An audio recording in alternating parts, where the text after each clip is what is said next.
Good day, guys. Thanks for visiting Richard's Corner. My name is Richard, and this is episode 2 of my $10 haul challenges. So again, we've got some items here, both from Value Village and Dollarama, that add up to roughly about $10 before tax or discount. And I want to do more reveals like this and do a little bit of a challenge to say, hey, this is how much you can spend.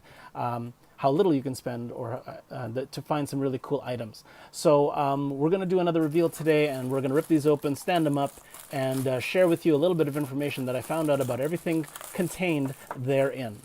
So these are the items that we found in my $10 haul this time around, and as you can see, it's quite varied from the cool to the more cute. But let's start off with this person from In the Night Garden. This particular character doesn't really speak to me.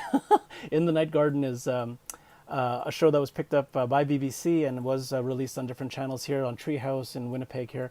And yeah, it never really spoke to me. It's not something that I actually watch with my kids. This probably is going to go back to the donation bin for someone else to enjoy, unless there's a viewer out there that says, "Hey, please save it for me, and I'll send it out to you." But yeah, it's cute. It doesn't really speak to me, like I said, because it's not something that my kids watch. But it is a nice figure to start with. But as we continue on with the cute, let's go on to this nice little Olaf character here. Now, Olaf is one of the many, like this is a cup topper that you buy in the theaters. So when you buy a souvenir cup for a movie, it often comes with a little hole in the cap for the cup, and then you can select a topper that goes into it. So there was actually a set of frozen cup toppers, and there was Olaf, and then there was Anna and Elsa, as well as I forget the guy's name, but somebody on eBay is actually selling a complete set of cup topper frozen sets for $114 Canadian. He's asking $114 Canadian plus $20 shipping. I find that a little bit ridiculous. As much as these are very cute and they are very well done as far as a mass-produced static figure, I'm not spending $100 just to collect them. I'm glad that I only spent $4 for these figures, and it works out to be about $1 a figure that I'm getting this for. So yeah, this is an awesome rendition of Olaf. I mean, it catches that fun-loving side of him. Very well colored, very well detailed. Although it is a snowman, there's only so much detail in him. But to start with, but it's still a very nice figure for sure. Hello. So Sully here from Monsters Inc. This one confused me because it had a weird. I'd never noticed this before, but it's Spin Master is the company that makes this. And I thought, okay, is this part of a game set or something? Or no, it's just the name of the company. This is a 2.5-inch figure. It is, again, from Monsters, Inc. And I did find several listings for him on eBay. Individually, he's not worth a lot of money. He's only maybe $3 or $5, which is good to start with. But the shipping on eBay is ridiculous. I mean, they're asking 20-something dollars for shipping, and I got this for basically about $1. So you gotta love the detail. I love Disney figures, as I've said before. This one is really nicely done. It's not nearly as detailed as the true Monsters Inc. from Pixar, so there's very minimal details and lines on this guy. But for a minimalistic figure, it is really nicely done. I love the bright colors. I love the nice spots. Love the expression on Sully. It's very reminiscent, actually, of the Play School Galactic Heroes that I revealed yesterday. So this is really nice. I love these little figures. It really speaks to me as a Disney fan, and definitely an addition to that. So hello. Now these two ladies are obviously other Disney figures. This is obviously from Mulan, and this is Jasmine from the Aladdin series, or from the Aladdin movie. And these are cake toppers. So again, you would probably not find these in a retail store in the normal spot. Jasmine here is actually part of an Aladdin set, and you see her, talking with one of the birds in the courtyard near the beginning of the movie. But you can't find this lady in a package by itself normally. It's probably sold in a set. The cake topper, I did find one, the exact same figure on eBay for a whole $7 including shipping, which is actually reasonable. But again, it is much cheaper to get it at Value Village for about $1 a figure as it works out. So very nicely detailed. It is static though. It's not. It's meant to be displayed on a cake, but it does make a decent display figure for sure. Like the expression on her face there, she's very nicely done. Love the true, how true it is to her animated counterpart, and just a really beautiful figure there. So that's nice. And there we go. Moving on to Mulan here. She is often sold in a set, as I mentioned before. And the pink dress is obviously her near the beginning of the movie as she's learning how to become more like a lady. But obviously not a shadow of herself because she is more of a warrior at heart. It is neat to find a Mulan figure, which is not very common for me. I love the nice colors in this, and it is a cake topper, so it's not overly detailed. But for something that's minimalistically detailed, it's a fairly nice figure.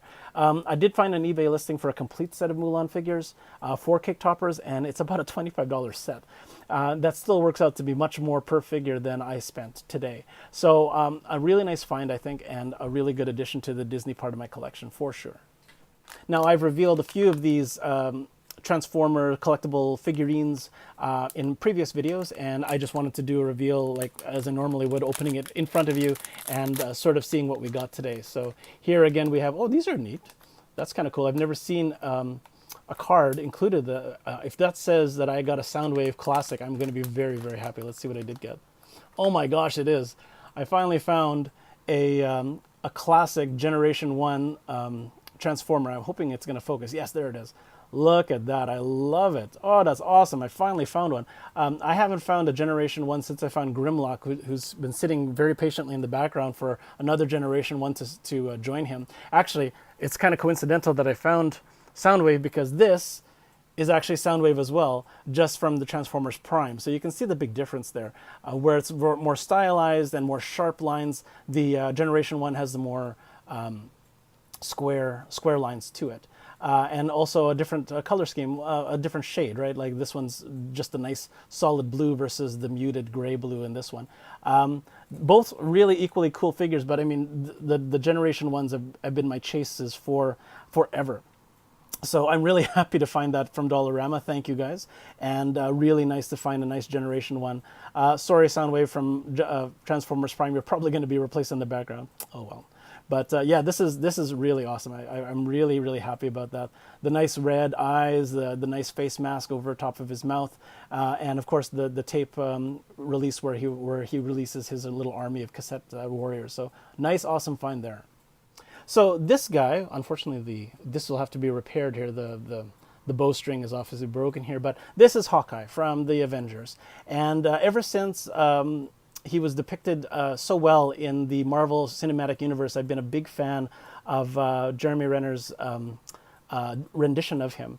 He plays him so well, and he really is just amazing at what he does. I don't know if you know the history of Hawkeye, but he's actually a self-taught archer. He doesn't have any kind of superpower other than being able to craft these really awesome gadget arrows and being like a true marksman at his craft. So he's just really good at what he does. So I find him, like in the Marvel universe in general, just a really engaging character because it shows that you don't necessarily need superpowers. You just have to be one of the best at what you do to do good in your part of the universe, right? So that's pretty awesome. This is part of the Playmation sets. This is a dead kind of gaming series. Basically, it was interactive toy, and it would basically sit on a portal and it would interact with you in certain ways with you doing things on the TV. Very similar to Disney Infinity and Nintendo Amiibos and stuff like that. But the action figure oriented video games and interactive TV didn't really take off as well as companies were hoping. So unfortunately, the Playmation series is a dead series. It's discontinued. So you won't ever find these in the Disney store any longer. But as a figure by themselves, you have to admit, these are really cool figures. Look at the detailing in them. This is like about a 4 or 5 inch figure. He's not articulated, but he does have this neat, he swivels around a limited swivel in his torso here, so you can get him to pose and aim at different things. This particular one will have to be repaired before it sits in my collection, obviously, but I mean it's an easy repair. So in the stores, this was about a $20 figure, and on Amazon it's still actually being sold, but one person has it selling for $60 plus $20 shipping, which is unbelievably marked up. I can't believe that, and unnecessarily marked up, I think. Just because you can't find it anymore does not make it that collectible. But I mean, to each their own. I mean, that's just what they're asking. It doesn't necessarily mean that's what they're going to get, but it gives you an idea, like when you do find some of these things in thrift stores, just how fortunate you may be, because again, this was in a package by itself for a whole $4, and people are asking over $20, maybe $50 for this online. So again, I'm not really concerned about worth for myself. I want to just know, geez, I'm so glad that I found this for what I paid for versus what I'd have to pay for online. But look at the intensity in Hawkeye's face. Love the detailing again in everything that this figure offers. So a really cool display piece, a really good find for $4, and I think I walked out again very much ahead in my $10 haul today. So this is Richard from Richard's Corner, signing out for now.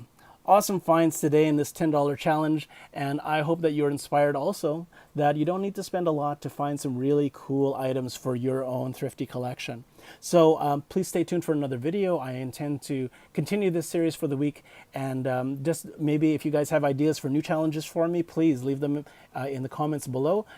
Please hit like, please hit subscribe and share. Spread the word that Richard's Corner is showing off these haul reveals, and I would so appreciate that. Stay tuned for another $10 haul in the next video, and I appreciate you visiting today. Again, Richard from Richard's Corner signing out for now. Happy hunting, happy collecting, and here's hoping that all of your thrifty finds are equally awesome. We will see you next time.